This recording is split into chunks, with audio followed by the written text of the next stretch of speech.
इस दफ़ा पाकिस्तान टीम ने और पाकिस्तान टीम की चीफ सेलेक्टर ने और क्रिकेट बोर्ड ने प्रोग्रेसिव थिंकिंग के साथ एक अच्छा स्क्वाड अनाउंस किया।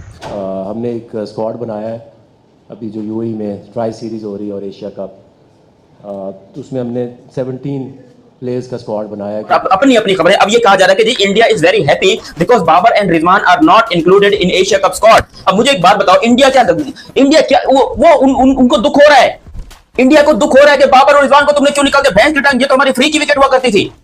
अब ये जो T20 स्क्वाड की टीम अनाउंस हुई है, इसमें तो मुझे क्लियर नजर आती है कि 2 फ्रेंचाइजीज ऐसी हैं, ठीक है, सिर्फ उन्हीं के लड़के आ रहे हैं टीम के अंदर, बस सिर्फ उन्हीं के लड़के, ज्यादातर उन्हीं के लड़के टीम के अंदर हैं। और आप सबको पता है मैं कौन सी 2 फ्रेंचाइजीज की बात कर रहा हूं। एक आकिब जावेद जो है वो एक ऐसा बंदा है कि जो ये कह रहा है कि भाई हमें सीनियर्स के चक्कर में नहीं पड़ना चाहिए, हमें अपने जो जूनियर्स हैं उनको वैल्यू करना चाहिए, उनको कॉन्फिडेंस देना चाहिए, जिनके साथ हम इतने अरसे से काम कर रहे हैं। अब एशिया कप और ट्राई नेशन सीरीज के लिए ना बाबर आजम है ना मोहम्मद रिजवान है, स्क्वाड आपके सामने मौजूद है। और इस स्क्वाड को देख के हम कह सकते हैं कि जाएं पाकिस्तान टीम, बिस्मिल्लाह करें, आधा पाकिस्तान आपके साथ है। क्योंकि जो बाकी का आधा पाकिस्तान है वो इस टाइम नाराज होकर बैठा हुआ है क्योंकि उनके पसंदीदा प्लेयर इस टीम में नहीं है। बाबर आजम और रिजवान, उनको ना तो ट्राई नेशन सीरीज में सिलेक्ट किया जाएगा ना एशिया कप में।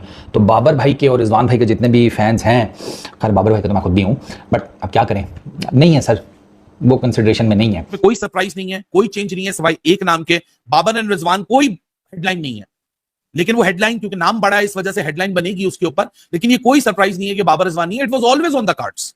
ये तो बाहर पीआर सीआर वाले चला रहे थे, पागल बना रहे थे लोगों को कि देखो देखो बाबर रिजवान आ जाएंगे। हमको डे 1 से पता था इन दोनों ने नहीं आना। तो जवाब ये है कि बाबर रिजवान दोनों नहीं है। बाबर के ऊपर सवाल उनसे हुआ, माइक हैसन से और आकिब जावेद से भी। तो माइक हैसन ने यह जवाब दिया कि बहुत हार्श है ये कहना कि बाबर आजम की फॉर्म गिर गई है, क्योंकि 3 ही मौके मैचेस खेले हैं, उसमें भी एक में उन्होंने 47 रन कर दिए, मतलब 50 नहीं कर पाए, आउट हो गए, बट उन्होंने थोड़ी सी इनिंग बेहतर खेली है। बट 3 मैचेस के ऊपर हम उनकी फॉर्म को या बैटिंग के ऊपर बात करें तो थोड़ा हार्श रहेगा। ठीक है, जो 2 सिलेक्टर बैठे हुए थे, ठीक है, इनका जिन फ्रेंचाइजीज से ताल्लुक है, सिर्फ वही ज्यादातर प्लेयर जो है वही टीम के अंदर आ रहे हैं। ठीक है, उसकी वजह यह है कि मेरा इनसे सवाल यह है कि अब्बास अफरीदी का क्या कसूर है? क्या अब्बास अफरीदी T20 में बुरी बॉलिंग कर रहा था? अब्बास अफरीदी टीम में क्यों नहीं है? उसको हटा के वसीम जूनियर को टीम में डाला गया। क्या तीर मारा हुआ जी? क्या इतनी परफॉर्मेंसेस दी हुई है? कुछ प्लेयर्स के लिए परफॉर्मेंस काउंट हो रही है, कुछ प्लेयर के लिए परफॉर्मेंस काउंट नहीं हो रही। मेरी आज एक साहब से बात हुई है, काफ़ी वेल इन्फॉर्म्ड हैं वो पीसीबी के खातों शातों में एंड ऑल दैट।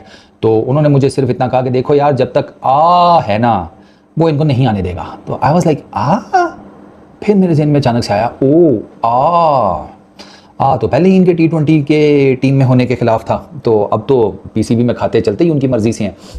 बाबर और रिजवान को, दोनों को भाई पाकिस्तान के जो एक्सपर्ट है वो तो बोल दिए भाई कि भाई इनको मत खिलाओ, इनको खिलाओगे मतलब हार जाओगे। और आप लोग क्या सोचते हैं इस बारे में कमेंट करके बताना। बाकी रिएक्शन आपको कैसे लग रहे हैं यार, आप लोगों का ओपिनियन जाना मेरे लिए बहुत ही ज़्यादा ज़रूरी है। भाई ये रिजवान और बाबर ने पूरा T20 का जो स्क्वाड है इनका, उसको ख़राब कर दिया था पाकिस्तान वालों का। हालांकि इनका अभी भी ख़राब है ना, परंतु भाई इन लोग ज़्यादा ख़राब करके रखे थे, सेल्फी से नहीं खेल खेल के अपने पाकिस्तान की नैया डुबा दी है इनने। बाकी यार अभी देखते हैं यार पाकिस्तान का नया स्क्वाड कैसा रहता है। आप लोग को कमेंट करके बताना कि भाई बाबर रिजवान को रहना चाहिए या नहीं रहना चाहिए। बाकी आप लोग वीडियो एक लाइक कर देना, चैनल को सब्सक्राइब कर देना। धन्यवाद। तो रिजवान एक फ्री की विकेट थी, चाहे वो अर्शदीप सिंह के लिए हो, चाहे वो कुलदीप यादव के लिए हो, चाहे वो एशिया कप में कोई भी स्क्वाड इंडिया का खेल रहा हो, लेकिन ये 2 विकेट इंडिया के लिए फ्री की विकेट थी जो कि पाकिस्तान ने यहां पर इंडिया से ले ली है। मतलब इंडिया को मौका नहीं दे रहा। लेकिन खबरें क्या चलाई जा रही है कि इंडिया बहुत खुश है बाबर और रिजवान के ना होने से, क्योंकि इंडिया इनसे डरता था, इंडियन क्रिकेट टीम इनसे डरती थी। अगर किसी का सबसे ज्यादा दबदबा था तो वो बाबर और रिजवान का था। ये कहना है पाकिस्तान के मीडिया का। मैं हेडलाइंस पढ़ रहा हूं यार इस किस्म की कि बाबर और रिजवान के ना होने से सबसे ज्यादा फायदा इंडिया को होगा।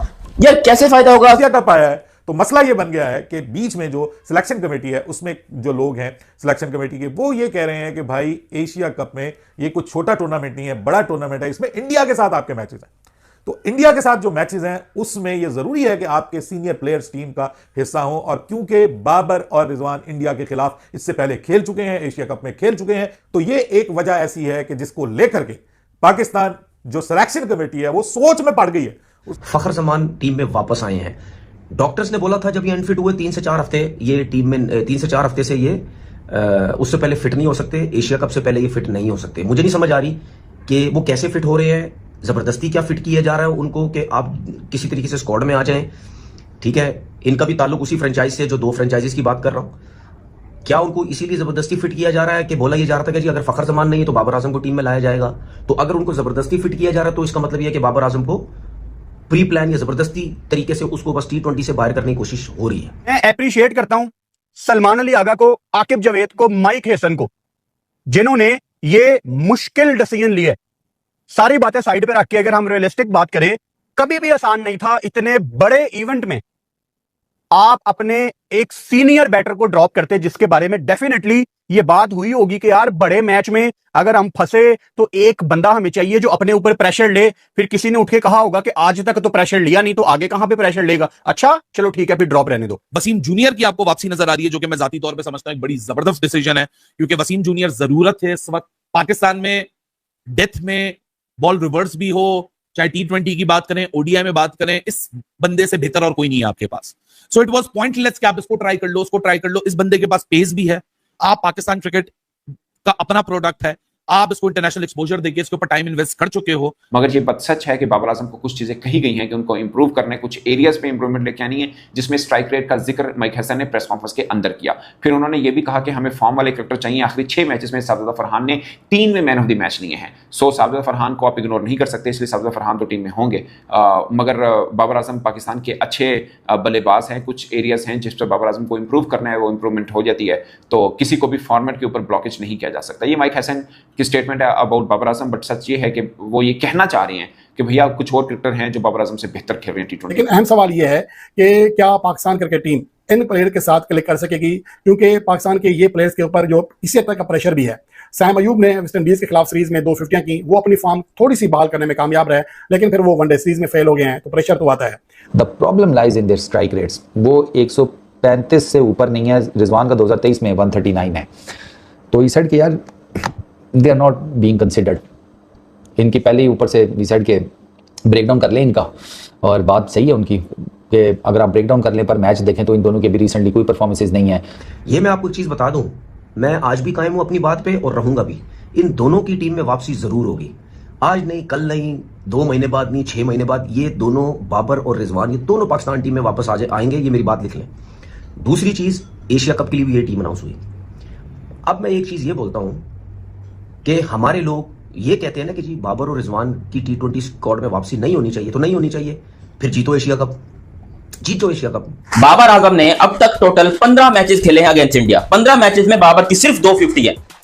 मुझे बताओ 15 मैचेस खेलने के बाद बाबर हमारा घंटा 1 सेंचुरी नहीं कर पाया अगेंस्ट इंडिया, 1 सेंचुरी भी नहीं है, और तुम कह रहे हो कि इंडिया को खुशी हो रही है बाबर के ना होने से। और जिन जिन मैचेस की मैं बात कर रहा हूं, इसके अंदर से सिर्फ 2 मैचेस आई थिंक 2017, 2018 और 19, 3 मैचेस ऐसे हैं जिसके अंदर मोहम्मद रिजवान नहीं खेले इंडिया के अगेंस्ट। बाकी सारे मैचेस में मोहम्मद रिजवान भी खेले, यानी कि 12 मैचेस मोहम्मद रिजवान ने खेले हैं इंडिया के अगेंस्ट और 15 मैचेस खेले हैं बाबर आजम ने। लेकिन वहीं पर अगर आप बात करते हो इन दोनों की, तो इन मोहम्मद रिजवान हो या बाबर आजम हो, दोनों ने अब तक एक भी 100 स्कोर नहीं किया इंडिया के अगेंस्ट, चाहे वो फॉर्मेट ODI का हो या फिर T20 हो, क्योंकि टेस्ट तो वैसे ही नहीं होते। टेस्ट मैचेस का वैसे आपको पता है कि यहाँ पर मेरे बाबर आजम के फैंस, मेरे भाइयों, मेरी बहनों, पॉसिबल नहीं था। मुझे भी बड़ी तकलीफ है इस चीज की कि आपने एक लड़के पे इतना इन्वेस्ट किया, बट नहीं उसके अंदर वो T20 की बात यार। और हमेशा से हम देखते आ रहे हैं कि कोई भी बड़ा इवेंट आता है, उससे पहले आप अपने सीनियर लड़कों को वापस ले आते हो, या ऐसे लड़कों को वापस ले आते हो जो कभी हमारे प्लान्स में ही नहीं थे पिछले कुछ महीने में। तो ये काफी एक अच्छा डिसीजन है। अगर बाबर या रिजवान या इन दोनों में से कोई एक भी वापस आ जाता